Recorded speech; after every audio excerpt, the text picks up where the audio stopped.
কোন মুমিন নর নারী পুরুষ অথবা নারী ঈমান যখন আনবে, আল্লাহ এবং তার রাসূল যখন কোনো ফয়সালা করে, কোনো সিদ্ধান্ত দেয়, সে মানতে এতটাই বাধ্য, মানব কি মানব না এই চিন্তা করার অধিকারও তার থাকবে না। শুধু বলবে মানলাম মানলাম মানলাম, বুঝলেও মানলাম না বুঝলেও মানলাম, এর বিপরীত চলতে পারবেন না, প্রশ্ন করা যাবে না। প্রিয় নবীজি আল্লাহর পক্ষ থেকে আমাদের শোনালেন, যখন তোমরা নামাজ পড়বা, আল্লাহর অর্ডার, তোমরা ওযু করো। ইযা কুমতুম ইলাস সালাতি ফাগসিলু উজুহাকুম ওয়া আইদিয়াকুম ইলাল মারাফিক ওয়ামসাহু বিরুসিকুম ওয়া আরজুলাকুম ইলাল কাবাইন। তোমরা মুখ ধো, তোমরা হাত ধো, তোমরা মাথা মাসা করো, তোমরা পা ধৌত করো, যার নাম হলো ওযু। ঠিক নামাজ পড়বা, ওযু করো। এবার আমরা ওযু করলাম, ওযু করার পরে প্রিয় নবীজি বলছে, শোনো, যদি তোমার পেট থেকে পিছনের রাস্তা দিয়া হাওয়া বের হয়, তাহলে তোমার ওযুটা ভেঙ্গে যাবে, তুমি আবার ওযু করো। আল্লাহ বললেন যে চারটা অঙ্গ ধৌত করো, মাসে করো, এটার নাম হলো ওযু। আমরা করে ফেললাম। এবার ওযু কোন কারণে ভাঙ্গে, এটা কিন্তু কোরআনে আর নাই। এবার রাসূল বলতেছে, তুমি যদি ঘুমাও, ঘুমাইলে তোমার ওযু ভেঙ্গে যাবে। তুমি যদি প্রস্রাব পায়খানা করো, তোমার ওযু ভেঙ্গে যাবে। তোমার যদি পিছনের রাস্তা দিয়া হাওয়া বের হয়, তোমার ওযু ভেঙ্গে যাবে। আমরা প্রিয় নবীজির কথা শুনে বললাম, ঠিক আছে হুজুর, আপনি যা কোন ঠিক। ঘুমাইছি আমি, আবার ওযু করলাম। এখন রাসূলুল্লাহ বলছে, ওযু করতে গেলে আবার মুখ ধো, হাত ধো, মাথা মাসে করো, পা ধো। কোন সাহাবী বলে নাই, হুজুর ওযু কইরা মসজিদে ঢুকছি, পেটটা ভালো না, গ্যাস্ট্রিকের সমস্যা, একটু হাওয়া বাইর হইয়া গেছে, এখন আবার ওযু করতে হবে, মুখ ধুইতে হবে। হাওয়া বার হইল যেখান দিয়া, ওইটা কি দোয়া লাগবে না? হাওয়া কি মুখ দিয়া বাইর হইল, ওযু ভাঙে? তো মুখের দোষ কি? মুখ তো এই মাত্র ধুইলাম। মুখ ধুইয়া হাত ধুইয়া ওযু করে মসজিদে ঢুকছি, অথবা মসজিদেও যাই নাই, ওযু শেষ হয়েছে, 2 কদম হাঁটছি আর হাওয়া বাইরেছে, আবার ওযু লাগবো না? তা আবার কি আমি নিচে দুমু না উপরে? তো উপরের দোষ কি? হাওয়া কি উপর দিয়ে বাইরেছে? রাসূলুল্লাহকে কোন সাহাবী প্রশ্ন করেন নাই, হাওয়া বাইর হলো কোন জায়গা দিয়া, ধুমু কোন জায়গা, অন্যায় করলো কে? শীতের মাঝে শাস্তি দিমু কারে? শীতের মাঝে মুখ ধুইলে হাত ধুইলে কষ্ট লাগে না? তো মুখ হাতে কোনো দোষ করছিল? তো দোষ যে করছে হেরে না সুবানো দরকার।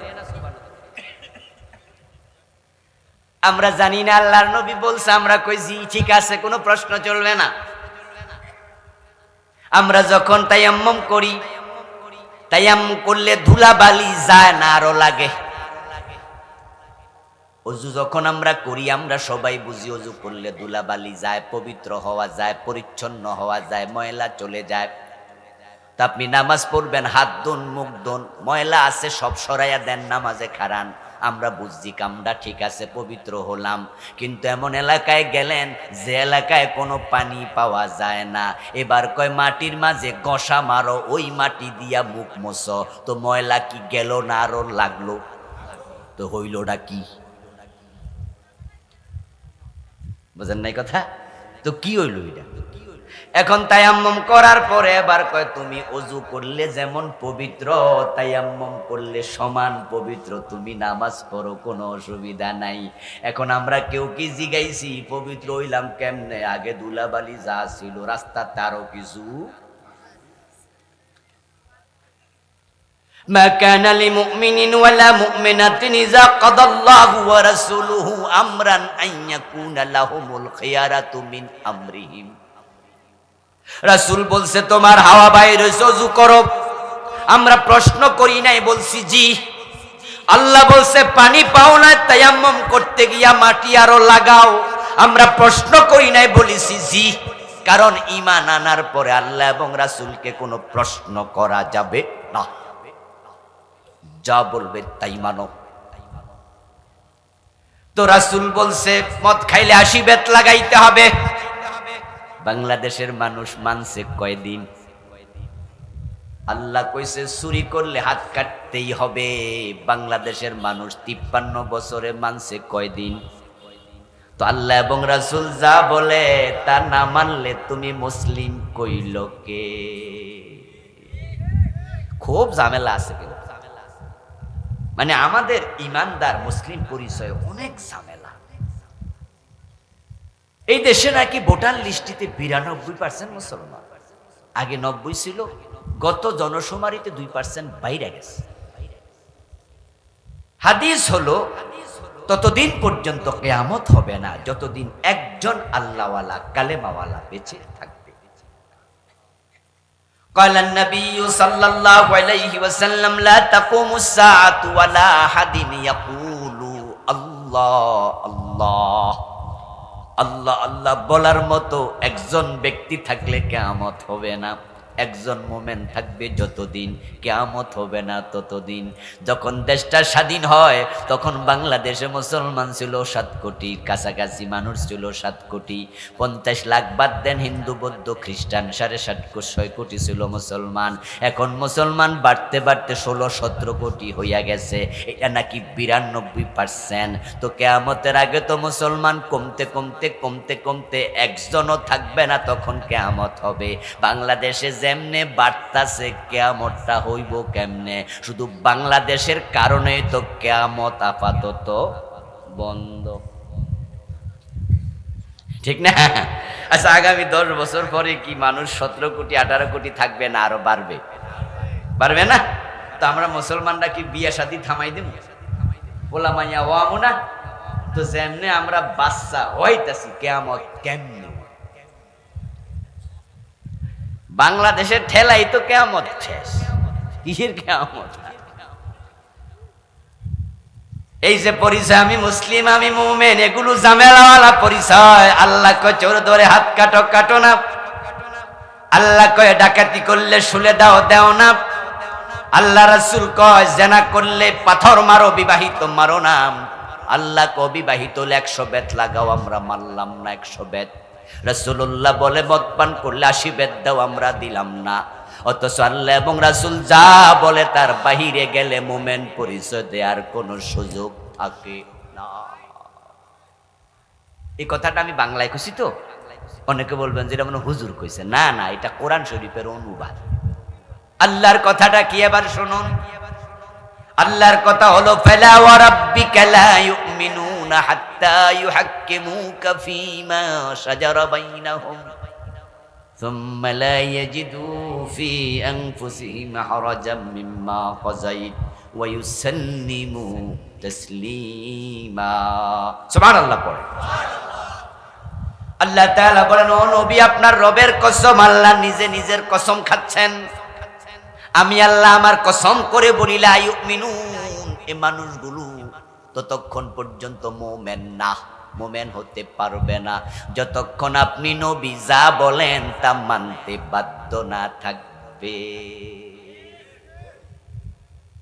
তো রাসূল বলছে সুরত আপনার 80 বেত লাগাও মদ খাইলে। এই যে 53 বছরই লাগাইলেন না, এবং এটা যে লাগাইলেন না এই যে নিয়ে কোনো টেনশনও আমাদের নাই। আল্লাহর হাবিব সাল্লাল্লাহু আলাইহি ওয়াসাল্লাম বললেন, আমার মেয়ে ফাতেমা চুরি করলে আমি তার হাত কেটে দেব। সহিহ বুখারীর হাদিস। লাউ আন্না ফাতেমাতা বিনতা মুহাম্মাদিন সারাকাত ইন্না মুহাম্মাদান লা ইয়াকতাউ ইয়াদাহা, কোনো কথা নাই, আমি হাত কেটে দেব। আল্লাহ কয় হাত কাটো, রাসূলকে আমিও কাটবো। এবং রাসূলুল্লাহর জামানায় চুরি করলে হাত কেটে দেওয়া হতো। ওমরের জামানায় 80 বেত লাগানো হতো। ওমর নিজের ছেলেটাকে মদ খাইছে, 80 বেত সার দেন নাই। কিন্তু আমাদের 53 বছরের জামানায় আমরা একদিনও মানি না, কিন্তু জিগাইলে আমরা মুসলমান, আমরা মুমিন। আমি তো বলি 92% মুসলমান লাগে না। বাস্তবে মুসলমান যদি 51% থাকতো, অনেক আগে আল্লাহর কোরআনের আইনে বাংলাদেশ চলতো। এগুলো সব কাজীর গরুর মতো, কিতাবে আছে গোয়ালে নাই, খাতায় আছে বাস্তবে নাই। আমার প্রিয় ভাইয়েরা, এই যে আমার সামনে একটা ছোট লিফলেট আছে, এই অংশটা হলো সাদা কাগজ। এখানে যদি আমি লিখি পোয়াকার পা নরসিকান্নি, উচ্চারণ কি হবে? কিন্তু কাগজটা কি ভিজবে? কারণ বাস্তব পানি নাই, শুধু লেখায় আছে, ভিজে নাই। বাস্তব পানি হলে কিন্তু সাথে সাথে ভিজে যেত। যদি লিখি সরায়া গরু সুগার গু দন্তন্য, উচ্চারণ কি হবে? কাগজটা পুড়বে নাকি? কারণ লেখায় আছে, বাস্তবে নাই, বাস্তব হলে পুড়ে যেত। 92% মুসলমান তালিকায় আছে, ভোটার তালিকায়। বাস্তবে মুসলমান যদি 51% থাকতো, আল্লাহর আইনে দেশটা চলতো।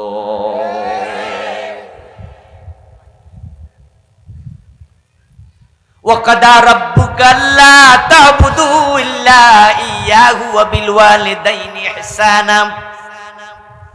তোমার রবের ফয়সালা। এখন আল্লাহ যে ফয়সালা দেবেন একটু পরে, সেগুলো আমি বলবো। আজকে দুটি, এখানে অনেকগুলো আছে, নিজেরা একটু পড়ে নেবেন। তাফসীর যাদের আছে বাংলায়, আরবি, সূরা বানী ইসরাইলের 3য় রুকু, অনেকগুলো বিধান আল্লাহ দিয়েছেন। তোমার রবের ফয়সালা, আল্লাহ এটা দিয়ে বুঝাইলেন আমি মালিক, আমি সৃষ্টিকর্তা, আমার ফয়সালা তোমাদের মানতেই হবে, এর বাহিরে চলতে পারবা না। চললে তুমি ইমানদার দাবি করার অধিকার। আপনি বলবেন হুজুর তো সব না মানলে কি হয়েছে? কিছু তো মানি, কিছু মানি। যেমন 5 ওয়াক্ত নামাজ পড়ি, রমাদানে রোজা রাখি। বরং আপনার মতো লোক আপনাকে এবং আমাকে, নেতাকে প্রশ্ন করলে বলে, আরে হুজুররা যা কয় সব কি মানন যায়নি? কয় না? আচ্ছা, সব কি আর ফারন যায়নি? আচ্ছা, আমরা কিছু তো মানি, একবারে মানি না তা তো না। দোস্ত, আপনার 1000 টাকার নোট মাঝখানে ছিঁড়ে অর্ধেকটা নিয়ে বাজারে যাইয়েন, খরচা পাবেন তো? তো দোকানদাররে কইেন কিছু তো আনছি বেডা। ও দোস্ত, এসব চলে না। ফজরের নামাজের ফরজ কয় রাকাত? এতগুলা মানুষ, জবাব তার একটু জোরে চাচ্ছি। কয় রাকাত? 1 রাকাত পরে বাড়ি চলে যান, সওয়াব পাবেন কতটুকু? রমাদানের রোজা 15 ঘন্টা লম্বা, 7.5 ঘন্টা রেখে ইফতার করে ফেলেন, দুপুর 12:30 বাজে, সওয়াব অর্ধেক পাইছেন বুঝি? অর্ধেকটা জিনিস চলে না রে দোস্ত, চলে না। অর্ধেকটা জিনিস চলে না। এজন্য আল্লাহ তাআলা বলছেন, আমার কথা, আমার রাসূলের কথা মানবা না। আল্লাহ কয়, কসম তি মুমিনিনাম, আমার কথার বাহিরে চলার অধিকার তোকে দেই নাই। তুই ওটের মতো হয়ে যা, যে ওটের নাকের ভিতরে রশি, টান মারবো আর কদম দেবে, উল্টা পাল্টা চলবে না। ও প্রিয় ভাই, আল্লাহ পাক রব্বুল আলামিনের আইন যদি আমরা না মানি তাহলে কি হবে? আল্লাহ তাআলা অন্য আয়াতে বলছেন, ইয়া মাশারাল জিন্নি ওয়াল ইনসি ইন ইসতাতাতুম আন তানফুযু মিন আকতারিস সামাওয়াতি ওয়াল আরদি ফানফুযু লা তানফুযুনা ইল্লা বিসুলতান। এবার সবাই একটু পড়ুন, ফাবি আইয়ি আলাই রাব্বিকুমা তুকাজ্জিবান। সুবহানাল্লাহ বলেন প্রিয় ভাইয়েরা। আল্লাহ তাআলা বলছে, ও জিনেরা ও মানুষেরা, তিনি জানেন যে আমরা সুবিধাবাদী হব, আমরা আল্লাহর কথা সব জায়গায় মানব না। বরং আমরা কেন মানব না? নফসের কারণে। সকালবেলা ফজরের টাইমে ঘুম থেকে ওঠে না, বাকি 4 ওয়াক্ত পড়ে, ফজরটা পড়ে না, এমন মুসল্লি আছে না? এমন অনেক আছে, যুবকরা বেশি। এই জন্য মসজিদে গেলে দেখবেন যে মসজিদে যে কয়জন ফজরের টাইমে আছে তার মাঝে অধিকাংশ বুড়া মানুষ, আর যুবকরা ঘুমাচ্ছে। অথচ জোহরে যুবক আছে, আসরে যুবক আছে, মাগরিবে আছে, এশায় আছে, ফজরে কম। বাবা নিজে মসজিদে চলে যায়, কিন্তু নিজের যুবক ছেলে, যুবক মেয়ে মসজিদে যায় না, ঘুমায়। বরং বাবা নিজে মসজিদে যাওয়ার সময় উল্টা আরো কম্বল টাইনা দিয়া যায়। 4 ওয়াক্ত পড়ছে, 1 ওয়াক্ত নাই। জুমা পরে ওয়াক্তিয়া নাই, ঈদের নামাজ পড়ে জুমায় নাই। কিছু মানে না। ও দোস্ত, এই জাতীয় চিন্তার মানুষ বেশি হবে, আল্লাহ এটা জানে। তাই আল্লাহ কো, জিনেরা ও মানুষেরা, আমার সব আইন মেনে যদি আমার জমিনে থাকতে মন না চায়, তাহলে আমার আকাশ এবং জমিনের সীমানা থেকে বেরিয়ে যাও। তোমার মতো বান্দা আমি আল্লাহর দরকার নাই। ইয়া মাশারাল জিন, ও জিনেরা, ওয়াল ইনস, মানুষেরা, যদি আমার আইন মেনে আমার জমিনে থাকতে মনে না চায় বেরিয়ে যাও। ফানফুজু ফানফুজু, বেরিয়ে যাও। আচ্ছা বাইরে কই যাবে? আল্লাহ জানে সাহস জায়গা। লা তানফুজুনা ইল্লা বিসুলতান। মঙ্গল গ্রহে যাবেন বুঝি, চাঁদের দেশে চলে যাবেন বুঝি। চাঁদের দেশে মানুষ গেছে কিন্তু থাকতে পারে না, আবার চলে আসা লাগবে। নীল আর্মস্ট্রং গেছিল না? হ্যাঁ গেছিল, চাঁদের দেশে নামছে। এই তো গত আগস্টের 5 তারিখে আমি গিয়েছিলাম আমেরিকাতে। এর আগেও গিয়েছি আরো দুবার আলহামদুলিল্লাহ। এবার প্রোগ্রাম ছিল আমার, 22 দিন ছিলাম। তার মাঝে নীল আর্মস্ট্রং চাঁদ থেকে মাটি নিয়ে আসছে। ওই মাটিটা নাসা তাদের এক মিউজিয়ামে রেখেছে। তো নাসার সে মিউজিয়াম আমি দেখতে ঢুকলাম। ঢুকে দেখি মিউজিয়ামের মাঝে একটা সুন্দর বক্স বানাইয়া ওই বাক্সের মাঝে চাঁদের সে মাটিটা রেখেছে। রেখে উপরে ইংরেজিতে লিখছে টাচ দ্য মুন। যারা ইংরেজি জানেন তারা বাংলা বলেন, অর্থ কি হবে? হ্যাঁ, চাঁদ স্পর্শ করো, চাঁদ ধরো, দুনিয়ার মাটিতে থেকে চাঁদ ধরো। কারণ যে মাটিটা, এটা দুনিয়ার মাটি না, কোত্থেকে আনছে? চাঁদ থেকে এনেছে। এজন্য এটা রেখে রেখে লিখছে বক্স বানায়া, নিচ দিয়া ফাঁকা রাখছে মানুষ যেন ধরতে পারে। তবে এটা আঠা দিয়ে আবার সুন্দর করে লাগায় রাখছে যেন বাড়িতে নিতে না পারে। তো দেখি লোকজন হাত ঢুকাচ্ছে আর টাচ করছে। তা আমি ভাবলাম যে চান্স মিস করা ঠিক নয়। তা আমিও লাইনে ধরে দাঁড়াইয়া পরে হাত দিয়ে ধরলাম, ভিডিও করেও নিয়ে আসছি মোবাইল। আমার প্রিয় ভাইয়েরা, চাঁদের দেশে মানুষ গেছে, থাকতে পারেনি। মঙ্গল গ্রহেও নাকি জায়গা জমিন বিক্রি শুরু হয়েছে এবং সেখানে বসবাসের পরিকল্পনা চলছে। অদূর ভবিষ্যতে হয়তোবা হবে, আমরা জানি না। বিজ্ঞান এত আগাইছে, আজ থেকে 100 বছর আগে যেটা মানুষ কল্পনা করেনি এটা এখন বাস্তব হয়েছে, ঠিক না? যেমন এই মোবাইল। আচ্ছা, যদি আজ থেকে 100 বছর আগের কোনো মুর্দারে জীবিত করা আর হে জিন্দা উঠটা দেখে রাস্তার পাশ দিয়ে হাঁটতে গিয়ে এরকম মানুষ কথা কয়, হে কইব কি রে, সব কি পাগল হয়ে গেল না? তার নাই, কিছু নাই, কিন্তু কথা বলতেছে, কেমনে সম্ভব? আসলে তো শুধু কি কথা কয়, একবারে ছবি সুদ্ধা দেখা যায় এমন লাইভে কথা বলার সুযোগ আছে না নাই? এই আপনাদের এখানে কিছুক্ষণ আগে ঘরে বসে আমি খাবার দাবার করলাম, বসলাম। আমার এক দোস্ত আমার কানাডা থেকে SMS করলো যে ভাই আপনার সাথে কি ভিডিও কলে 1 মিনিট কথা বলা যাবে? তো আমি ভাবলাম কামগাছ যেহেতু না, আমার দোস্ত মানুষ, একটু কথাই বলে ফেলি। তো আর দেয় নাই, আমি নিজে কল দিলাম। আমার অনেক ভাইরা সেখানে ছিল, 5-7 জন, তারাও দেখলো আমি গল্প করছি। সে কানাডায় বসে আমার সাথে কথা বলছে, আমাকে সে দেখছে, তাকে আমি দেখছি। কোনো তার মার আছে নাকি? 100 বছর আগে কি ভাবা গেছে? কল্পনাতীত ব্যাপার। ও আমার প্রিয় ভাইয়ারা, আমার এই মাহফিলগুলো লাইভ প্রচার হবে। আপনি ভিডিও দিলে লাইভ হবে, তামাম দুনিয়ার মানুষ দেখার সুযোগ হবে। এমনও হতে পারে 100 বছর পরে মানুষ মঙ্গল গ্রহে বসবাস করবে, কিন্তু আল্লাহ কয় তুমি আমার আকার জমিনের সীমানা ছেড়ে চলে যাও। এখন মঙ্গল গ্রহে যাবেন, মঙ্গল গ্রহটাও কার? তো যাইবেন না কই? আসলে আমাদের যাওয়ার কোনো ক্ষমতা নাই, সুযোগও নাই। যেহেতু আল্লাহর জমিনে, আল্লাহর মাখলুকের ভিতর আকাশ এবং জমিনের মাঝখানে থাকা লাগবে। মঙ্গল গ্রহ আকাশের নিচেই আছে, যাবেন আর কই? এখন আল্লাহর গ্রহের ভিতরে, আল্লাহর মাখলুকের ভিতরে থাকতে হলে আল্লাহর ফয়সালা মেনে নেওয়া দরকার আছে না নাই? যাইতে পারলেন না, আল্লাহ কয় যাও গা, বেরিয়ে যাও।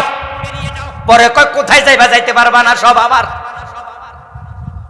এখন আল্লাহর জমিনে থাকলেন কিন্তু আল্লাহর আইন মানলেন না। রেজাল্ট কি হবে? এবার রেজাল্ট শুনুন। রেজাল্ট হলো, একটা দিন আসবে যখন আজরাইলের সাক্ষাৎ আপনার সাথে হবে, তখনই রেজাল্ট ঘোষণা হবে। ওয়ালাউ তারা ইয ইয়াতাওয়াফাল্লাযীনা কাফারুল মালাইকাতু ইয়াদরিবুনা উজুহাহুম ওয়া আদবারহুম ওয়া যুকু আযাবাল হারিক। চিৎকার দিয়া পড়েন নাউজুবিল্লাহ। এটা নাউজুবিল্লাহর আয়াত, সুবহানাল্লাহর আয়াত। এই আয়াতে যথেষ্ট শক্তিশালী এবং বড় জঘন্য নিউজ দেয়া হয়েছে। যারা আল্লাহর কথা মেনে চলবে না, কুফরি করবে, আল্লাহর আইনের সাথে বিরুদ্ধাচরণ করে জীবন চালাবে, ফেরেশতা যখন আসবে সাক্ষাতের সাথে সাথে চেহারার মাঝে, পিঠের মাঝে জাহান্নামের আগুনের বানানো চাবুক দিয়ে পিটাতে শুরু করবে। কোরআনের আয়াত শোনালাম। কোরআনের উপর বিশ্বাস আছে তো? বিশ্বাস আছে তো? এই জন্য আমরা আল্লাহর আইনের উপর বিশ্বাস এনেছি, ঈমান এনেছি। আল্লাহর আইনের কথা বলি, আল্লাহর আইন সমাজে প্রতিষ্ঠার কথা বলি। আমার ওয়াজের কারণে এদেশ ইসলাম কালকে কায়েম হয়ে যাবে তা কিন্তু না, এত সোজা না। কিন্তু ইসলাম কায়েম হোক আর না হোক, আমি বলতে বলতে মরতে চাই, আল্লাহ যেন ফেরেশতা দিয়ে সালাম দেওয়ায়, আমাকে যেন চেহারায় পিঠা খাইতে না হয়।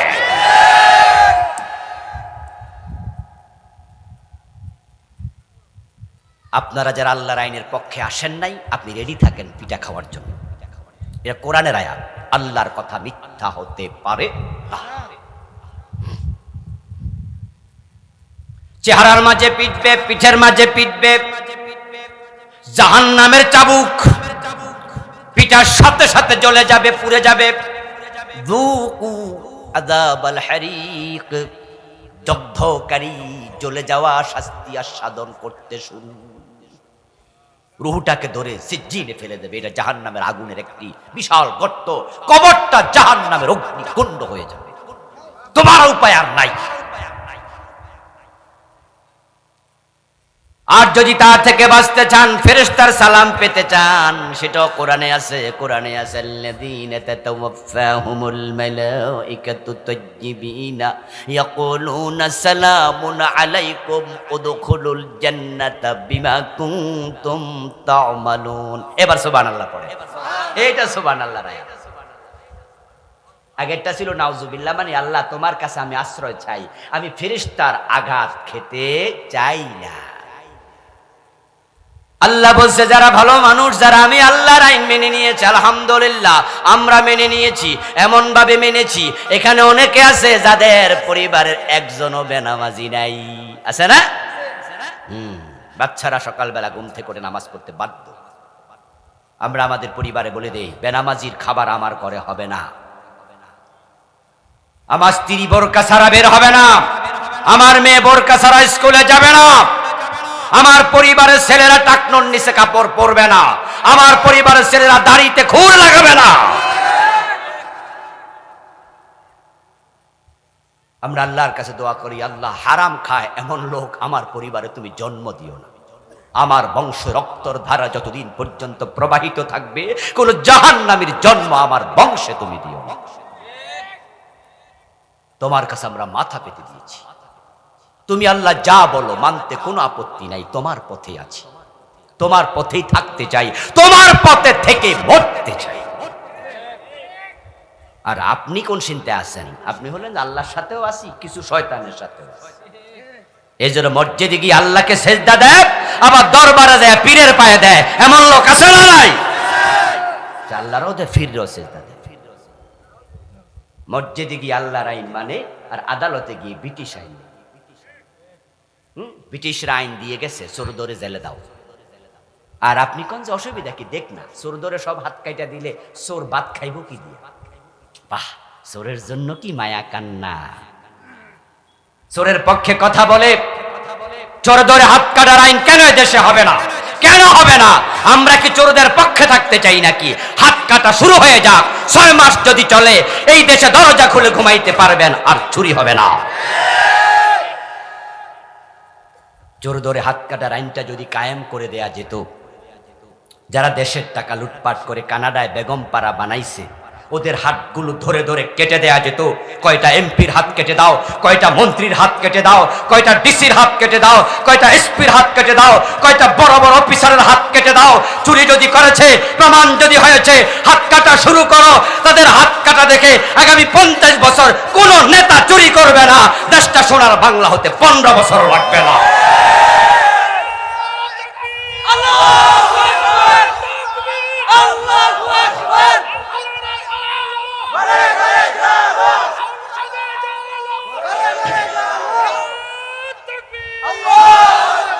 ইসলাম এসেছে মানুষের শান্তি এবং নিরাপত্তার জন্য।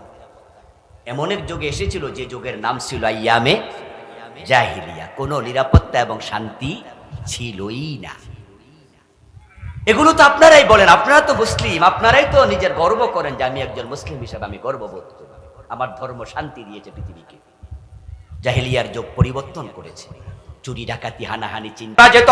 উৎপাদন হলে উত্তরবঙ্গে 1 কেজি টমেটোর দাম 60 টাকা, 8 টাকা, 10 টাকা। ঢাকা কাউরন বাজার আসতে 30 টাকা হয়ে যায়, রাস্তায় রাস্তায় চাঁদা দিতে হয়। যদি চাঁদাটা দিতে না হতো, তারা যখন উত্তরবঙ্গে কিনে ওই শিবগঞ্জে, ওই বগুড়ায়, যেখানে অনেক ফসল হয়, আমরা দেখি বিভিন্ন সময় মাহফিলে যাওয়ার সময় রাস্তার দুপাশে কত স্তূপ হয়ে আছে বিভিন্ন রকমারি আমাদের সবজি। যদি সেখানে 8 টাকা করে কেজি কিনতো, 3 টাকা যদি তার গাড়ি ভাড়া পড়তো, ঢাকায় 11 টাকায় পৌঁছে যেত। 3 টাকা 4 টাকা ব্যবসা করলে 15 টাকায় কেজি আমরা কিনতে পারতাম, ঠিক কিনা? কিন্তু কেমনে কিনবেন? ওরা আসতে তো 5 জায়গা, 7 জায়গা, 10 জায়গায় দিতে হয়। যখন এটা তারা সেখানে 60 টাকা 8 টাকা দিয়ে কিনে কাউরন বাজার আসতে আসতে তা 25 টাকা পড়ে যায়।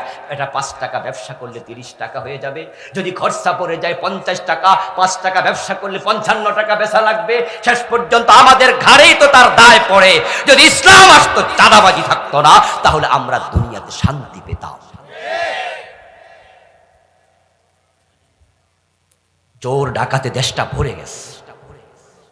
আর চোরের হাত কাটার কথা বললে আপনি বলছেন যে চোর ভাত খাইব কে দিয়া।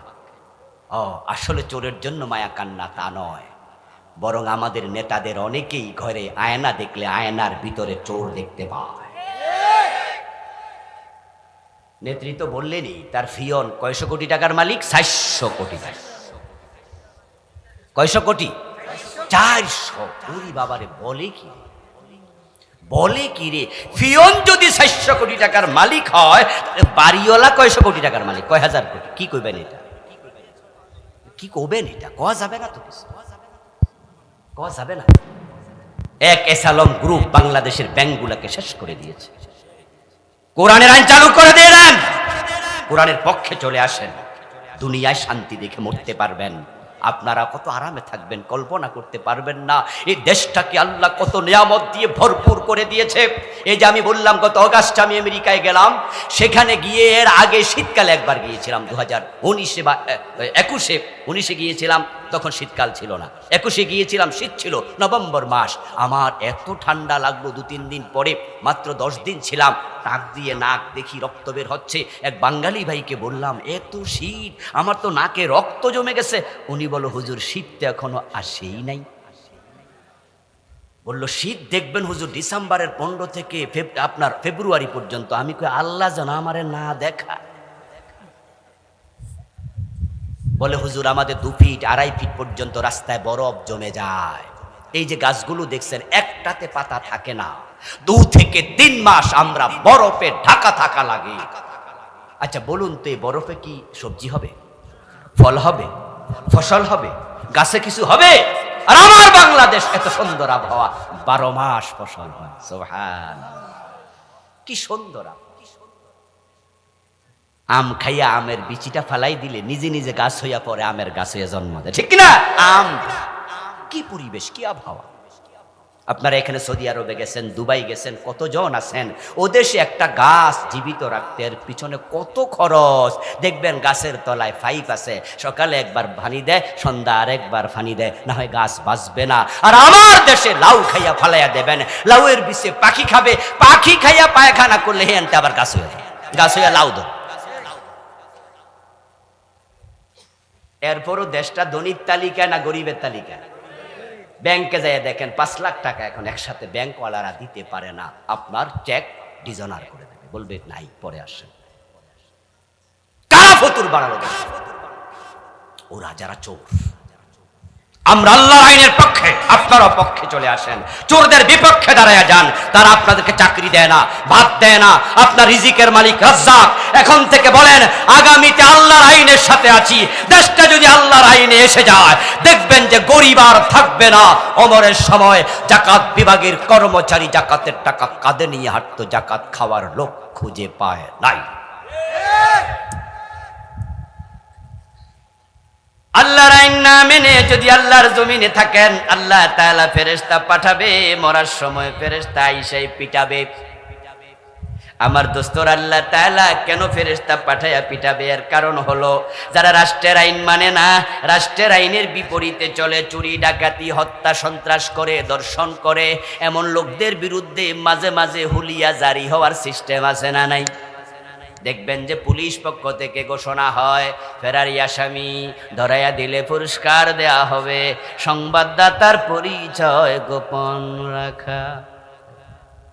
পত্রিকায়ও দেখবেন যে বলে মোস্ট ওয়ান্টেড আসামি, এটা ফেরারি, 10 বছর জেল হয়েছে, পলাই রয়েছে। এমন অপরাধ করছে, ফাঁসির আসামি পলায় থাকে, আছে না বাংলাদেশে? এবার তার পিছনে গোয়েন্দা লাগানো থাকে। এলাকায় আসছে, এলাকা থেকে পলাই, হিল ট্যাক্স চলে গেছে, ওখানে বিয়ে শাদী করে ওখানে থাকে। 15 বছর আগে খুন করছিল এই কিশোরগঞ্জে, এখন থাকে অনেক দূর, কেউ জানেও না। বেটার বড় শখ হইল, আরে 15টা বছর এলাকা থেকে পলাই আইছি, এখন মানুষ মনে হয় আমি যে হত্যা করছি ভুলেই গেছে। আর আমার তো তখন দাড়ি ছিল না, এখন লম্বা দাড়ি মারি রাখছে, আমার দেখলে সবাই চিনবেও না। একটু যাইয়া করিমগঞ্জ থানা একটু ঘুরে আসি, জয়কা একটু যাই। 15 বছর পরে আসছে, রাতের বেলা ঘরে থাকছে, সকালবেলা চা দোকানে গিয়ে 1 কাপ চা খাইতেছে। আর এর মাঝে পুলিশের কিছু কিছু বিভিন্ন জায়গায় ইনফরমার আছে। কোনো একজন থানায় বলছে, ওসি সাহেব ওই বেটা এলাকায় আপনি ফেরারি আসামি, রাষ্ট্রের অপরাধীর তালিকায় আপনার নাম। এবার পুলিশ পাঠিয়ে দেবে, যাও ডিবি পুলিশ, চলে যাও, সাদা পোশাকে চলে যাও। 8-10 জন পুলিশ থানা থেকে আসলো, এসে ওই চা দোকানে আপনাকে চা খাওয়া অবস্থায় পাইলো।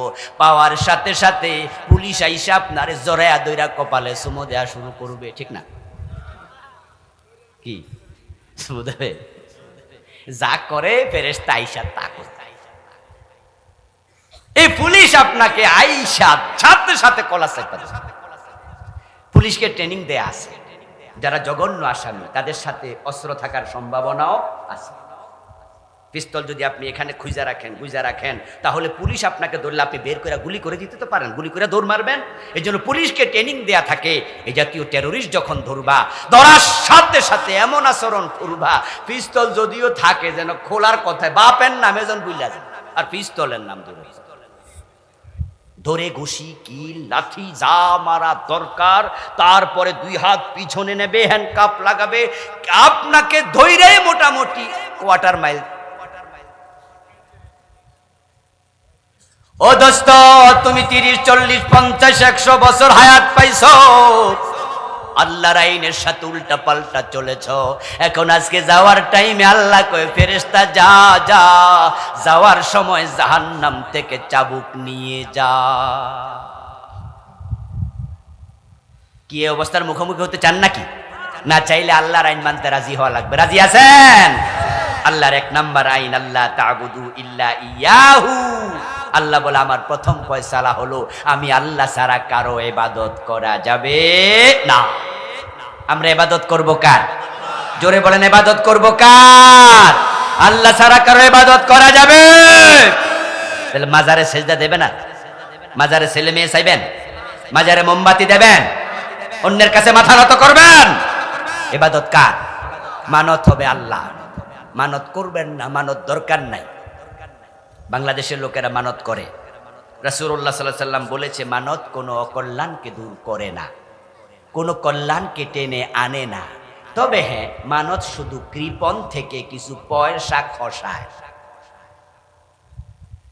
আপনি বললেন যে আল্লাহ আমার ছেলের জ্বর উঠছে, যদি জ্বরটা ভালো হয় তাহলে আমি তোমার পথে আল্লাহ আমি 100 টাকা দান করব গরিবকে। আচ্ছা, জ্বর যদি ভালো না হয় তাহলে কি দান করবেন? আল্লাহ বোঝে বেডা আমারে সত্য দিয়া ঠেকাই ফেলছে, আল্লাহ আমার ছেলের ভিসার জন্য পাসপোর্ট জমা দিছি, যদি ভিসাটা লাগে তাহলে তোমার রাস্তা আমি একটা গরু সাদাকা করব, গরু জবাই করে গরিবকে দেয়। আচ্ছা যদি ভিসা না লাগে সাদকা করবেন আপনি? তো আল্লাহ বোঝে বেটা সত্য দিছে, যদি লাগে। আল্লাহকে আমার ঠেকা পড়ছে। এই জন্য রাসূল বলছে তোমার মানত কোন কল্যাণ টেনে আনবে না, কোন অকল্যাণ দূর করবে না, মানতের প্রয়োজন নাই। কিন্তু আমাদের এই বদ অভ্যাসটা বেশি, বরং সাদাকা করো। আর সাদাকাতু তারুদ্দুল বালা, তুমি সাদাকা করলে বালা মুসিবত দূর হয়ে যায়। সুবহানাল্লাহ। বুদ্ধি করে আল্লাহরে কয়, আল্লাহ আমারও তুমি যদি 1 লাখ টাকা দাও তাহলে 50,000 মসজিদে দিয়ে দেবো। এখন 1 লাখ টাকা আল্লাহর কাছে চাইতে আছে, আল্লাহ 50,000 মসজিদে, আমি অর্ধেক, মসজিদ অর্ধেক। 1 সপ্তাহ যাওয়ার পরে দেখে যে 50,000 কি 5 টাকাও পায় না, টাকার কোনো লাইনই নাই। তো আল্লাহরে কয়, আল্লাহ তুমি কি আমারে বিশ্বাস করো না? মসজিদে যে আমি 50,000 দিয়ে দেবো, এটা কি তোমার বিশ্বাস হয় না? আচ্ছা বিশ্বাস যদি না হয় মসজিদেরটা তুমি রাখিয়া দাও, আমার 50,000 আমাদের দিয়ে দাও। আচ্ছা আপনি আল্লাহর টাকা দিয়ে আল্লাহর মসজিদ উপকার করবেন, আল্লাহরে শর্তে ফেলাইয়া আপনি মানত ফলাবেন? রাসূল বলে মানতের কোনো প্রয়োজন নাই। তবে কোরআনে একাধিক আয়াতে আছে যদি কেউ মানত করে তাহলে পূর্ণ হলে মানত আদায় করতেই হবে, এটা ইবাদত। এবার বলুন তো ইবাদত হবে কার? তাহলে মানত হবে কার নামে? তো আপনি মাজারের নামে করলেন কেন? আমাদের দেশে যে মাজারগুলো আছে ওগুলো তো গেলে মোমবাতি পাবেন, হ্যাঁ না বলেন? মাজারে মোমবাতি আছে, এই মোমবাতি কি জিবরিল ফেরেশতা দিয়ে গেছে? তো কারা দিবে? আমার মা বোনেরা তারা বোঝে না, তারা বেশি করে কাজ। মুরগির যদি ঠ্যাং ভাঙ্গা যায় তাও মানত করে মুরগির ঠ্যাং ভালো যদি হয়। ল্যাংড়া বাবার দরবারে 5টা মোমবাতি, 1 ডেকসি খিচুড়ি, এবং টাকা পয়সা এমন মানত করে। কিছু মাজার তো আছে হাজার হাজার, আপনার লাখ লাখ লোক হাজির হয়, যাওয়ার সময় পকেট ভর্তি টাকা নেয়। আমি কিছুদিন আগে কেল্লাসার মাজারে গেলাম। কেল্লাসা কোথায় বলেন দেখি, জানেননি? খড়মপুর আখাউড়া। মাহফিলে যাওয়ার পথে ওখান দিয়ে আমার ড্রাইভার বলল, ওই এলাকার একজন রিসিভ করতে আসছে, বলল যে হুজুর সামনে কেল্লাসার মাজার। তা আমি বললাম তাহলে একটু সময় যেহেতু হাতে আছে ঢোকেন, আমি একটু ঘুরে দেখে যাই। দেখতে কোনো অসুবিধা আছে নাকি? অসুবিধা নেই। মানত করে যাওয়া নিষেধ, জিয়ারত করতে সফর নিষেধ। জিয়ারত করতে সফর দরকার নাই, আপনি এখান থেকে বসে দোয়া করলে দোয়াটাকে আল্লাহ পৌঁছাবে না? এই জন্য আমরা বিভিন্ন মাজারে জিয়ারতের নিয়তে যাব না, দেখার নিয়তে যেতে পারি। ঘুরতে যাবেন, দেখতে যাবেন, এর মাঝে আপনি জিয়ারত। তা আমি ঢুকলাম, ঢুকে দেখি মাজারের পাশে অনেক গর্ত করা বিশাল এক, আপনার ওই যে গরুর যে পানি খাওয়ান আপনারা, ভাতের মার খাওয়ান, এটার নাম কি? গামলা। এত বড় গামলা, কেউ যদি নামে ডুবে যাবে, এখনো আছে, ডুবে যাবেন আপনি। এত বড় গামলা আমি জীবন আর দেখিনি। এবং গামলার উপরে দেখলাম যে উঁচু করে রড দেয়া আছে এভাবে। তা আমি তখন স্থানীয় লোকদেরকে বললাম, ভাইজান এই গামলা এখানে রড দেয়া কারণ কি? বলে হুজুর উরুষের সময় এখানে মানুষ টাকা দেয়, এবং টাকা এমন ভরা ভরে রড পর্যন্ত চলে আসে। আমার দোস্ত ঢাকা শহরে গেলে গুলিস্তানে একটা মাজার পাবেন, গোলাপ শাহ রাহেমাহুল্লাহ। দোয়া করলাম তার জন্য। জানি না গোলাপ শাহ ভালো মন্দ মানুষ কেমন ছিলেন আমি জানি না, তবু উত্তম ধারণা পোষণ করা ভালো, তাই দোয়া করে দিলাম। ওই কেল্লা শাহ রাহেমাহুল্লাহ ওনার জন্য দোয়া করে দিলাম। তাদের ব্যাপারে আমরা মন্দ ধারণা রাখি না। শাহজালাল রহমতুল্লাহ আলাই উনার মাজারে গেলে, শাহপরান রহমতুল্লাহ আলাই উনার মাজারে কবরে গেলে দেখবেন কত মোমবাতিওয়ালা বসে আছে। হযরত শাহপরান শাহজালাল কি কোনোদিন কইছে আমার কবরে মোমবাতি দিও? বলতে পারে এত ভালো মানুষ? শাহজালাল তো মুজাহিদ, উনি তো গরু গোবিন্দের বিরুদ্ধে জিহাদ করার তলোয়ার নিয়েছেন হাতে। ওই তলোয়ারটা এখনো আছে, আমি এটা হাতে ধরে দেখেছিলাম একবার। এক বাড়িতে আছে, ওই বাড়ি গেছিলাম, আমরা অনেকজন ছাত্র মিলে গেছিলাম 99 সনে। খুঁজে বাইর করছি। বাংলাদেশের লোকেরা তো যায় কি যাওয়ার জন্য, আইয়া কয় যে বড় বড় গজার মাছ দেখছি। আচ্ছা শাহজালালের মাজারে গজার মাছ কেন? কিশোরগঞ্জ বাজারে গজার মাছ নাই? আমরা সেখানে গিয়ে খুঁজে বের করলাম শাহজালালের তলোয়ারটা কোথায়। লোকজন বলল যে হুজুর ওই পাশে যান, ওই বাড়িতে আছে। আমরা গেলাম, খোঁজ নিলাম, বাড়িওয়ালা বলল যে হ্যাঁ আমাদের বাড়িতে ওই তলোয়ারটা এখনো আছে। ওটা হাতে নিলাম আমরা পর্যায়ক্রমে, সবাই মিলে ধরলাম। 2.5 থেকে 3 কেজি ওজন হবে কম বেশি। আমরা হাতে নিলাম, শপথ নিলাম যদি এই দেশে জিহাদ করার প্রয়োজন হয় শাহজালালের মতো তলোয়ার হাতে নেব ইনশাআল্লাহ। আমার প্রিয় ভাইয়েরা, হযরত শাহজালাল শাহপরান উনারা ভালো মানুষ। গোলাপ সাহেব কেমন মানুষ জানি না, ধরে নিলাম তিনি ভালো মানুষ। উনার বাজারে আপনি টাকা দিলেন, পয়সা দিলেন, বলুন তো এই শাহজালাল শাহপরান কেল্লা শাহ দুনিয়ার 1 কোটি টাকা উনারা পার্সেন্টেজ হিসাবে কত পার্সেন্ট পায়? কি কিছু পার্সেন্টেজ পায় না? তো খায় কেডা?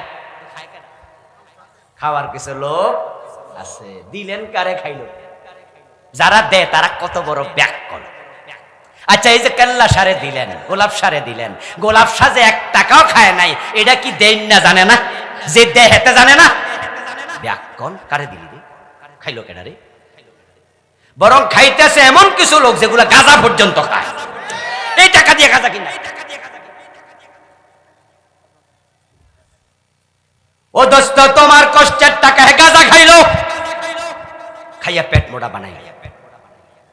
অথচ গোলাপ শাহ রহমতুল্লাহ আলাইহির মাজারের পাশে দাঁড়ায়া শীতকালে ভিক্ষার থালা হাতে নিয়া কাশতে কাশতে মাটিতে বসে যাচ্ছে। ওষুধ কেনার টাকা নাই, এই 10টা 100 টাকাটা তার বড় দরকার।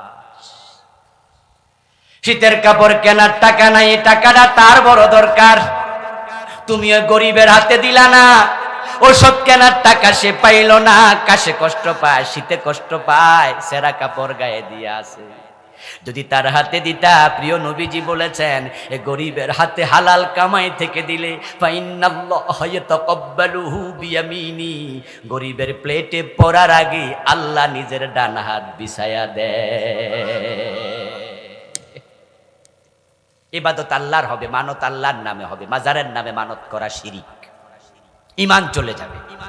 ওখানে সেজদা দিলে ঈমান চলে যাবে, সন্তান চাইলে ঈমান চলে যাবে। প্রথম অর্ডার ইবাদত আল্লাহর হবে, আল্লাহর আদেশ মেনে চলা ইবাদত। নামাজ পড়ো ইবাদত, রোজা রাখো এটা ইবাদত, হজ করো ইবাদত। এগুলা করতে বলেছেন আল্লাহ, আল্লাহ যা বলে সেটাই ইবাদত। আল্লাহর জমিনে আল্লাহর আইন কায়েম করো, এই অর্ডারটা কোরআনে আছে না নাই? তো এটা কি ইবাদত না? তো এই ওয়াজ করলে রাজনীতির গন্ধ খোঁজেন কেন? নামাজের ওয়াজ করলে তো বলেন নাই। গতকালকে গেছিলাম, হুজুর শুধু নামাজের কথা কইছে, এত রাজনীতি দরকার আছে?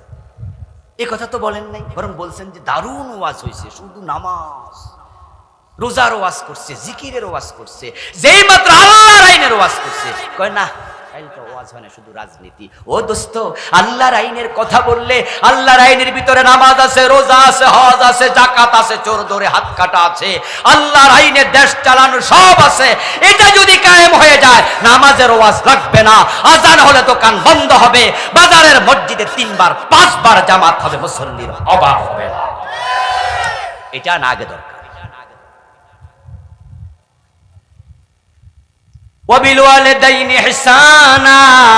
তারপরে আল্লাহর দ্বিতীয় অর্ডার হলো তোমরা মা বাবার সাথে উত্তম আচরণ করো, ইহসান করো। নামাজ পড়ো, রোজা রাখো, মা বাবার মনে কষ্ট দেও, তোমার নামাজ রোজা এর দিকে আল্লাহ ফিরেও তাকাবে না। কারণ কোন ব্যক্তির আমলের দিকে তাকানোর আগে আল্লাহ তাকায়া দেখে তার উপর তার মা বাবা খুশি আছে কিনা। আল্লাহর অর্ডারগুলো এগুলো মহিলাদের গলায় দেয়া চেইনের মতো।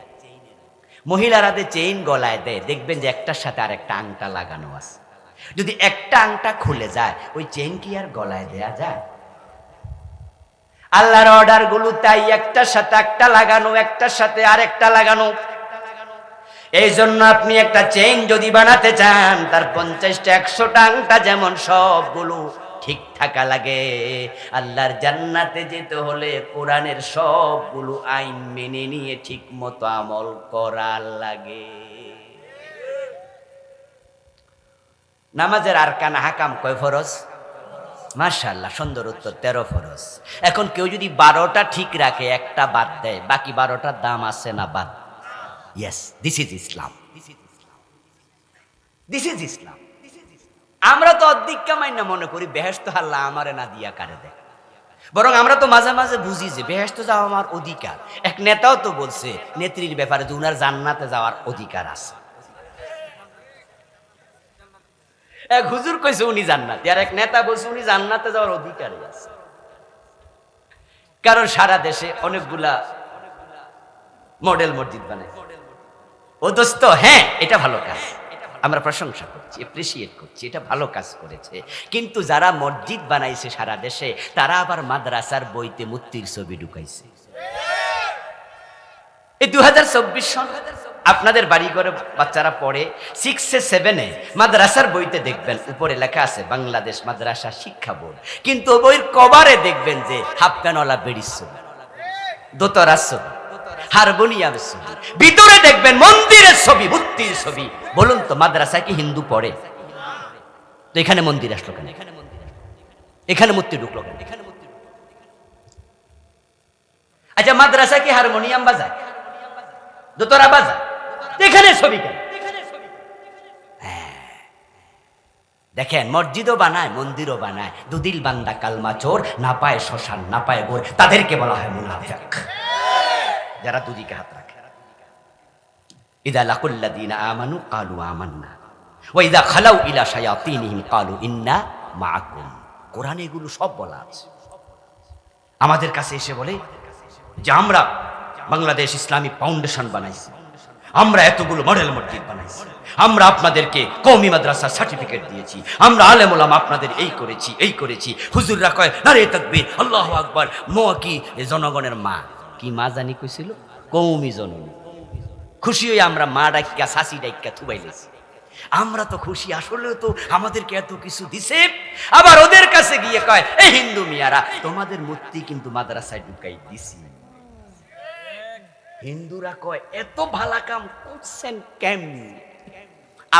আমরা রমা।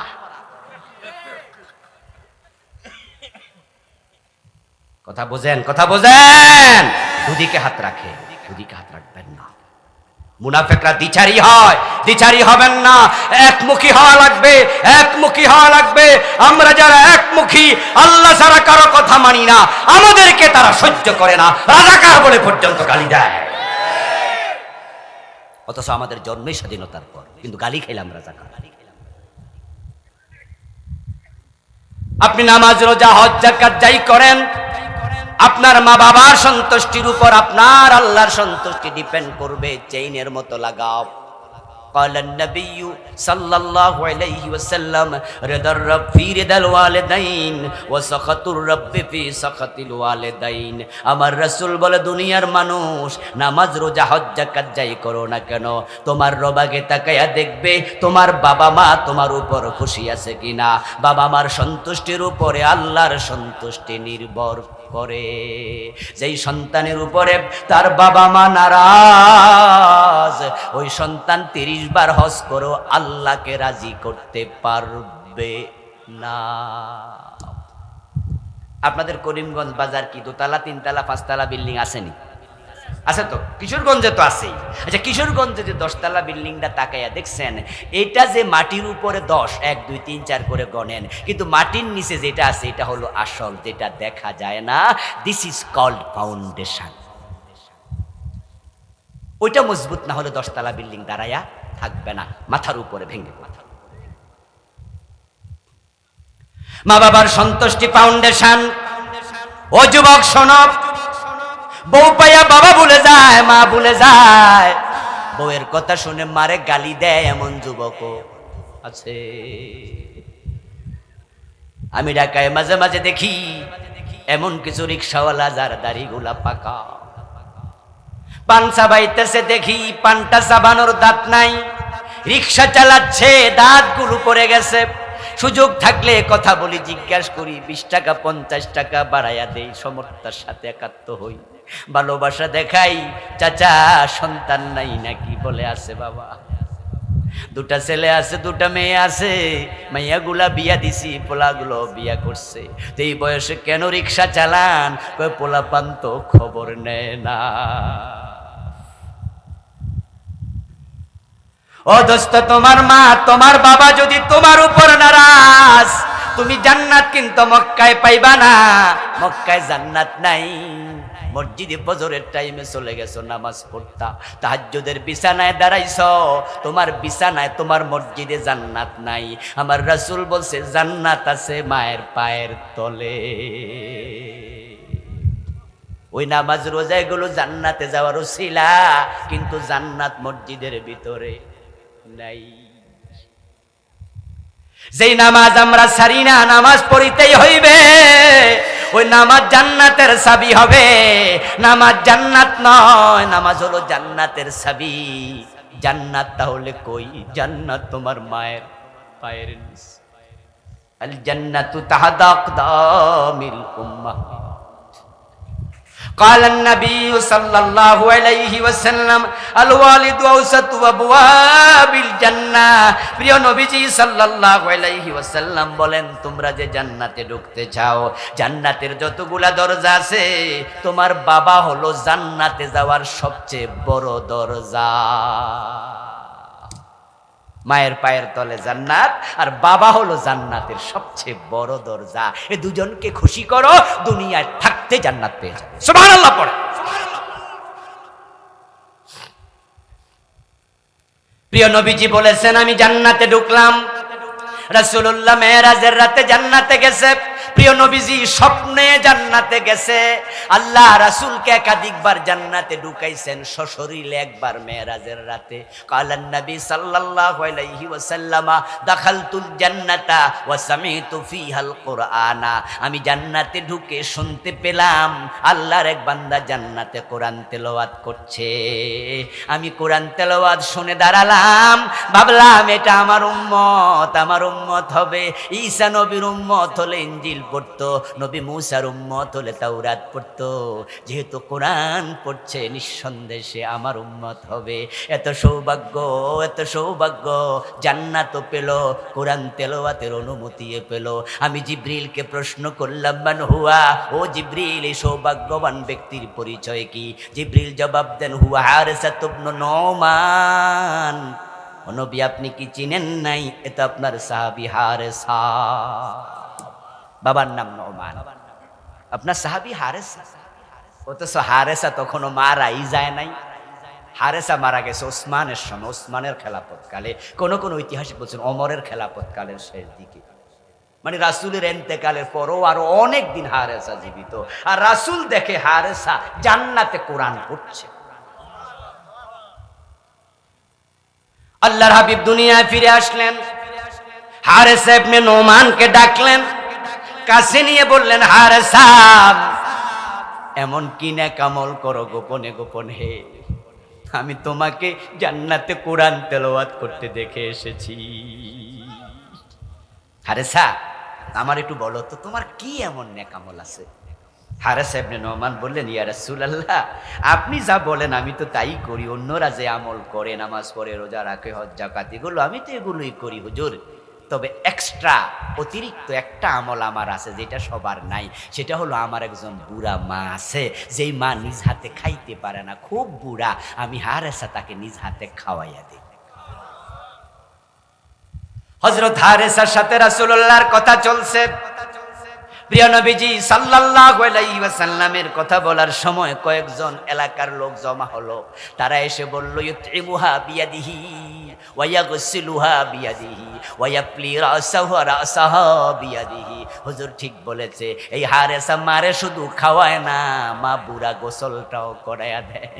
মায়ের গায়ের মাঝে নিজ হাতে তেল মালিশ করে দেয়, মায়ের মাথার চুলগুলো চিরুনি দিয়ে আশ্রায়া দেয়। হারেসা তার মাকে এত সেবা করে, যেটা হুজুর আমরাও করি না।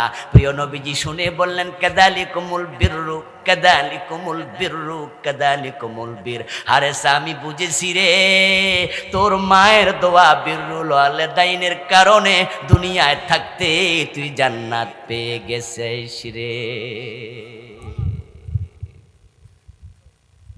কোরআনের সবচেয়ে বড় মুফাসসিরে কোরআনের সবচেয়ে বড় আলিম যিনি, তার নাম হচ্ছে আব্দুল্লাহ ইবনে আব্বাস রাদিয়াল্লাহু তাআলা আনহুমা, রাসূলের শাস্তো ভাই। রাসূলুল্লাহর পরে উনি হচ্ছেন কোরআনের সবচেয়ে বড় আলিম, উনাকে রাইসুল মুফাসসিরিন বলে। আব্দুল্লাহ ইবনে আব্বাস বলছে, ইন্নী লা আ'লামু আমালান আকরাবু ইলাল্লাহি মিন বিররিল ওয়ালিদাইন। ও দুনিয়ার মানুষেরা, তোমরা আমাকে বলো আমি সবচেয়ে বড় আলেম, কোরআন বেশি বুঝি। যদি তোমাদের এই কথা ঠিক হয়, আমার সঞ্চিত ইলম থেকে তোমাদের একটা তথ্য দিতে চাই। কাছে যাওয়ার জন্য, কুরবত হাসিলের জন্য মানুষ যত আমল করে, মা বাবার সেবার চেয়ে সেরা কোনো আমল নাই, সেরা কোনো আমল নাই।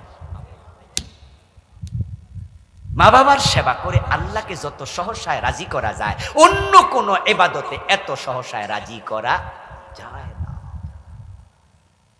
এজন্য আমল করুন, মা বাবার সেবা করুন, মা বাবার সেবা করুন, তাদের খেদমত করুন, তাদেরকে খুশি রাখুন, যত পারেন তাদেরকে খুশি রাখান। শুনুন প্রিয় ভাইয়েরা, দুনিয়াতে এই দুইজন মানুষ যত কম পাইয়া খুশি হয়, এত কমে কেউ খুশি হবে না। আমি আবুল কালাম আজাদ আজকের মাহফিলে আসছেন, আমার ওয়াজ শুনছেন, শুনে আপনি ভাবলেন যে আচ্ছা হুজুরের মনে কিছু টাকা পয়সা দিলে হুজুর খুশি হইব, দোয়াও কবুল হইব, মুসাফির মানুষ, আমার 10,000 টাকা দিলেন। আমি এটা কন্যা মনে মনে কমু যে গতকাল তো একজন 15,000 দিছিল, তো দোয়া আমি কারে বেশি করবো, আমনেরা না হেডারে? আমার 10 পদের তরকারি খাওয়াইলেন, মনে মনে ভাবলেন যে হুজুর আজকে খুশি হবে। আমি তো গত পরশু 17 পদ খাইছি, দোয়া আমনেরে বেশি করবো না হেরে করবো? আমি কম্পেয়ার করবো কে বেশি সেবা করে। কিন্তু আপনার মা বাবা, আপনার তার সন্তান আছে 2 জন 3 জন 4 জন, তার মনে আপনি প্রতিযোগিতা করেন, আমার ভাইদের সেই খেদমত আমি বেশি করবো। এমনও হতে পারে আপনার বাবা একটু পান পছন্দ করে, চাইছে 1 বিড়া, দিলেন 2 বিড়া, মা বলছে 1টা কাপড়, দিলেন মাত্র 2টা কাপড়। দেখবেন হাসি দিয়া বলবে, পোলা এত লাগে নাকি? আর মনে মনে বলবে, আমার পোলা কত ভালো। আরে মায়ের জন্য 1টা কাপড় কয় টাকা? 700, 800, 1000, 1500, 2টা মাত্র 2500, 2000, 500, 3000। এই 2000 টাকা এত খুশি হবে, আরেকজন পীর সাহেবকে লাখ টাকা দিলে এত খুশি করতে পারবে। মা বলছিল, বাবা 10টা টাকার পান আনিস তো। বলে না, আপনাদের বলে না বাজারে যাওয়ার সময় 10টা টাকার পান আনিস তো? আপনি 20 টাকা, 30 টাকা, 50 টাকা নিয়ে গেলেন, মার হাতে দেওয়ার সাথে সাথে দেখবেন যে আপনার মা বলবে, কি রে বাবা এতটি আনছস কেন? অল্পতে খুশি, মন ভরে দোয়া করে দেবে। আর আপনি বলেন যে মা লাগলে আরো নেও, আপনার বাবা চাইছে আপনার 50 টাকা, 100 টাকা, আপনি 500 টাকা দিয়ে দেন, দেখবেন খুশি কাকে বলে। ও প্রিয় ভাই, আপনার বাবার দোয়া, মায়ের দোয়া আল্লাহ ফিরায় না, ফিরের দোয়া ফিরাতে পারে, মা বাবার দোয়া ফেরত যায় না। ওরা দোয়ার খনি, ওরা দোয়ার খনি, ওখানে চলে যান, উল্টা আচরণ করবেন না। এক সাহাবী রাসূলের কাছে গিয়ে বলে, ইয়া রাসূলুল্লাহ ইন্নালি মালান ওয়া ওয়ালাদান ওয়া আবি ইউরিদু আন ইয়াহতাজা ইলা মালি। হুজুর আমার সন্তান আছে, আমার সম্পদও আছে, তবে আমার বাবা একটু টাকা পয়সা বেশি চায়। সকালে বলে টাকা দে, দুপুরে বলে টাকা দে। হুজুর আমি কত দেব একটু বলুন তো, আমি কত দিলে হক আদায় হবে? রাসূলুল্লাহ বলছেন, আনতা ওয়া মালুকা লি আবিকা। কিসের সীমা, কিসের অঙ্ক? তুমি নিজে তোমার সম্পদ সবটার মালিক তোমার বাবা, চাইবে কেন? না চেয়ে তো পকেট থেকে নেবে, এই অধিকার তার আছে। মা বাবার সাথে ওয়ালা তাকুল লাহুমা উফিন ওয়ালা তানহারহুমা, কোনদিন ধমক দিয়ে কথা বলা যাবে না, কথা বলবেন না। তাদের সাথে সর্বোচ্চ আচরণ করুন, কারণ তারা বদদোয়া দিল, বদদোয়া ফিরে না। আল্লাহ বলছে, তোমার মা হামালাতুহু কুরহা ওয়াদাতুহু কুরহা ওয়া হামলুহু ওয়া ফিসালুহু 30 শাহরা। কোন মায়ের সাথে রাগ কইরা কথা কও, যেই মা তোমারে প্রসব করার সময় জীবনে মৃত্যুর ঝুঁকি নিছে।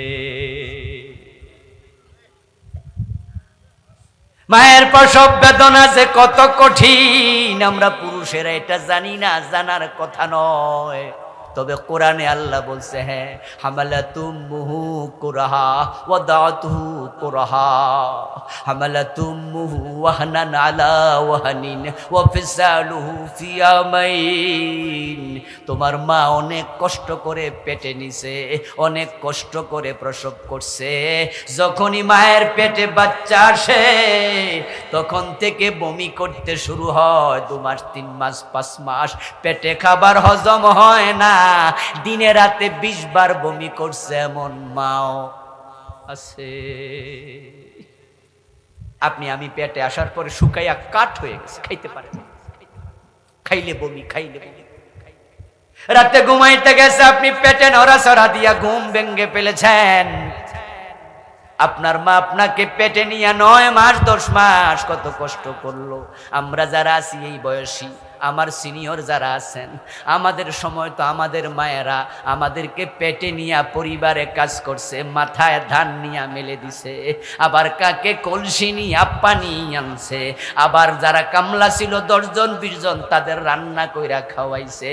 তুমি পেটে সারাদিন কাজ, ঘুমানোর সময় নাই, রাতে ঘুমাইতে গেছে নড়াচড়া দিয়া ঘুম ভাঙ্গাইয়া দিছ, বমি করে আবার ঘুম শেষ। তোমার 10টা মাস কত কষ্টে পেটে ধারণ করছে, তারপর প্রসবের সময় এমন ব্যথার তোরে নিজের চুল পর্যন্ত ছিঁড়ে ফেলেছে, জিহ্বায় কামড় দিয়ে ফেলেছে। সন্তান প্রসবের সময় মারা গেছে এমন মাও আছে।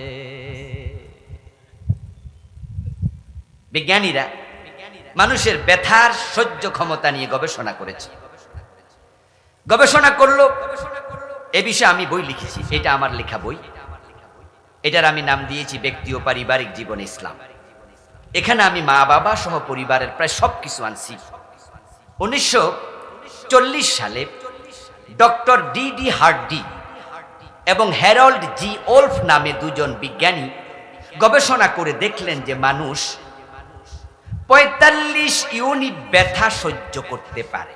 একসাথে 20টা হাড্ডি যদি ভেঙে যায়, অ্যাক্সিডেন্ট করলে মাঝে মাঝে পুরো শরীর ভেঙে যায়, পোটলা হয়ে যায়। 20টা হাড্ডি ভাঙলে মানুষ যত ব্যথা পায়, এই ব্যথা হচ্ছে 45 ইউনিট। এটা মৃত্যুর ব্যথার মতো, এর চেয়ে বেশি হলে মানুষ মরে যেতে পারে। কিন্তু সন্তান প্রসবের সময় মায়ের ব্যথার ইউনিট হয় 57 ইউনিট, 57 ইউনিট। 20টা হাড্ডি একসাথে ভাঙ্গার চেয়ে আরো বেশি ব্যথা মা সহ্য করে আমাদের প্রসব করেছে। জিহ্বায় কামড়, চিৎকার দিয়ে মৃত্যু মুখে চলে গেছে। কিন্তু যখন এই কষ্ট সহ্য করে সন্তান প্রসব করলো, লোকেরা মায়ের পেট থেকে বের করে টেনে এনে আস্তে করে আপনাকে সামান্য মোছা টোসা দিল, তখনই মা মুস্কি মুস্কি হাসে আর চোখ মেলে তাকায়া কয়, আমার এক নজর দেখতে দেও আমার কলিজার টুকরাকে, যে আপনার কারণে আমার কারণে মা মৃত্যু মুখে পড়ে গিয়েছিল। 5 মিনিট 10 মিনিট পর আপনাকে দেখার জন্য অস্থির হয়ে যাচ্ছে, পাগল হয়ে যাচ্ছে। লোকেরা আপনার মায়ের কোলে আপনাকে দিয়েছে, আপনার গায়ের মাঝে তখন ময়লা, কিন্তু আপনার মা এর মাঝে আপনার গালে কপালে চুমু দিতে শুরু করে দিয়েছে। তারপরে 2 বছর পর্যন্ত কষ্ট করে দুধ খাইয়েছে।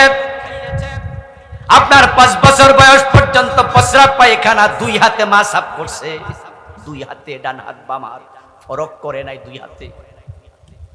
আপনার প্রস্রাবের পায়খানার যে কাপড়গুলো ধুইছে, 1 হাত দিয়া ধুইলে পরিষ্কার হবে না। তাই মায়েদের দিকে খেয়াল করবেন, তারা পানির মাঝে পায়খানার কাপড় একসাথে 2 হাতেই ধোয়। সন্তান কোলে নিয়ে মা ভাত খায়, সন্তান দুধ খাচ্ছে, মায়ের কোলে শুইয়া শুইয়া মা ভাত খাচ্ছে, এর মাঝে পায়খানা করে দিছে।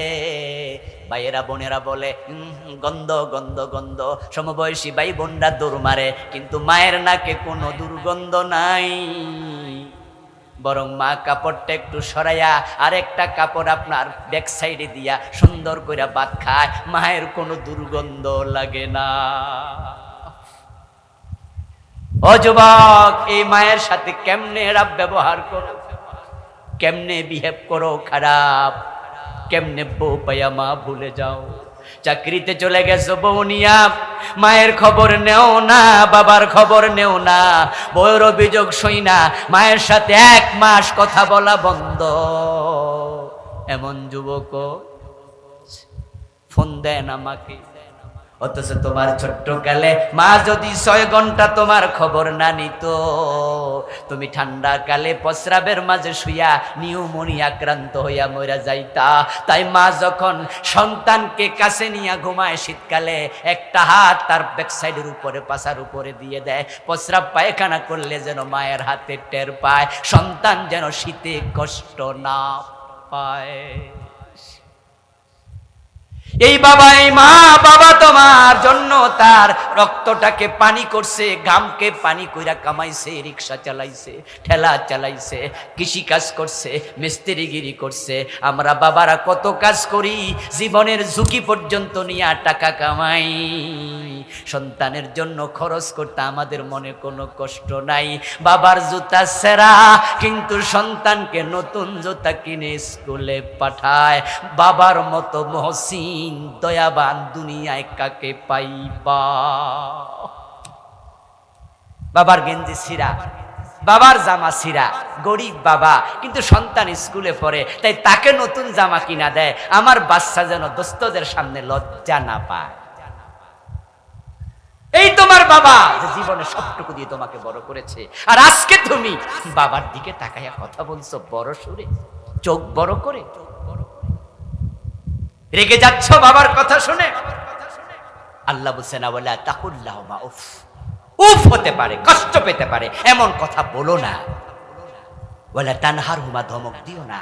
মা বাবারা যখন বুড়া হয় তখন তাদের বুঝ কমে, কারণ মানুষ বুড়া হলে বাচ্চা বাচ্চা হয়ে যায়, স্মরণ শক্তি কমে যায়, খাইয়াও কয় খাই নাই, করেও কয় করি নাই। রাগ করো না। ওয়াকুল্লাহুমা কাউলান কারীমা ওয়াখফিদ লাহুমা জানাহায যুল্লি মিনার রাহমা।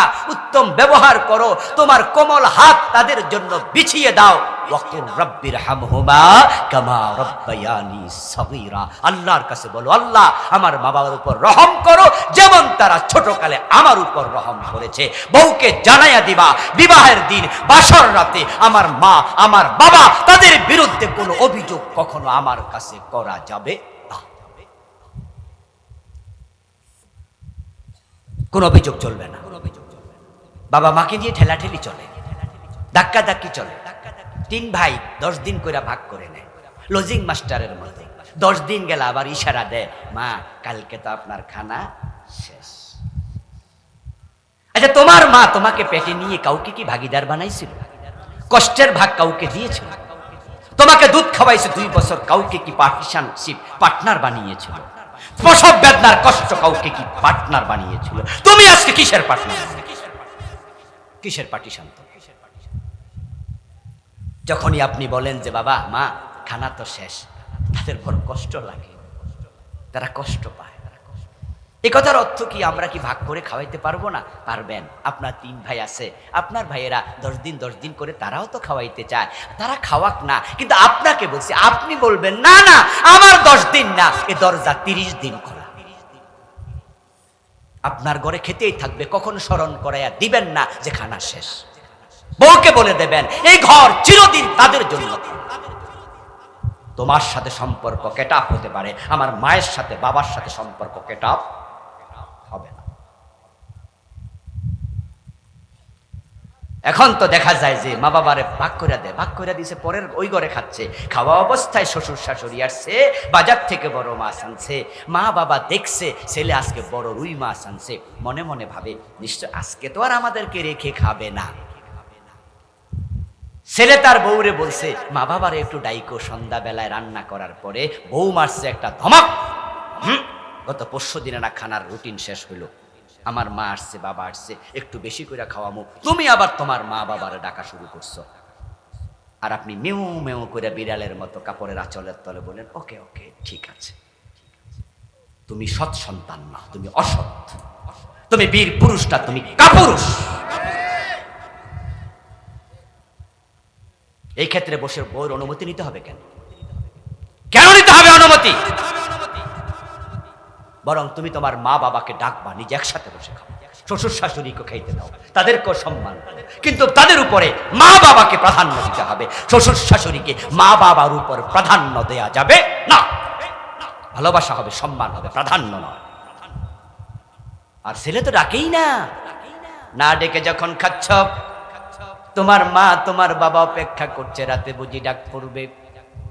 কিন্তু রাত যখন আস্তে আস্তে গভীর হয়, 8:30 9টা পার হয়ে গেছে, 10টাও বেজে গেছে, তখন মা বাবা বুঝে নেয় ডাকবে না রে, ডাকবে না। তখন মনে পড়ে যায় ছোটবেলায় নিজে না খাওয়াইয়া, নিজে না খাইয়া কেমনে মাছের কাঁটা বেছে বেছে আপনার মুখে তুলে দিছে। সেই মাছ আপনি আজকে শ্বশুরকে খাওয়াইলেন, শাশুড়িকে খাওয়াইলেন, অন্য আত্মীয়রে খাওয়াইলেন, নিজে খাইলেন, মা বাবারে খাওয়ালেন না। আপনি মাছ খান নাই, আপনি বিষ খেয়েছেন, আপনি হারাম খাইছেন। বরং তাদের সাথে এমন আচরণ করুন যেন তারা বলে, আল্লাহ এমন কলিজার টুকরা ছেলে তুমি আমাকে দিছো, আলহামদুলিল্লাহ, এটার নামই দোয়া, এটার নামই দোয়া। আর তারা যদি আপনার উপর খুশি হয়ে যায়, আরশের মালিক খুশি হয়ে যাবে, দুনিয়া আখেরাত কল্যাণে ভরে যাবে। তিলকাল আইয়াম নুদাবিলুহা বাইনান নাস, আল্লাহ বলে আমি দিন ঘুরাই, আপনার সন্তানও আপনার সেবা করবে, আপনি এমন সন্তানের মা বাবা হবেন। আর যদি উল্টা চলেন, অপেক্ষা করেন, আপনার সন্তান একই আচরণ আপনাকেও ফিরিয়ে দেবে। এটাই ফিরিয়ে দেবে, এটাই দেবে। আল্লাহ প্রতিশোধ নিয়ে তারপরে ছাড়বে। আসুন আমরা আল্লাহর কথা মেনে চলি, তার ইবাদত করি এবং মা বাবার সেবা করি, আল্লাহকে খুশি করি। আল্লাহ তাআলা বলা এই কথাগুলো আমাকে যারা শুনলেন আপনাদের সকলকে আমল করার তৌফিক দান করুন, বলি আমিন।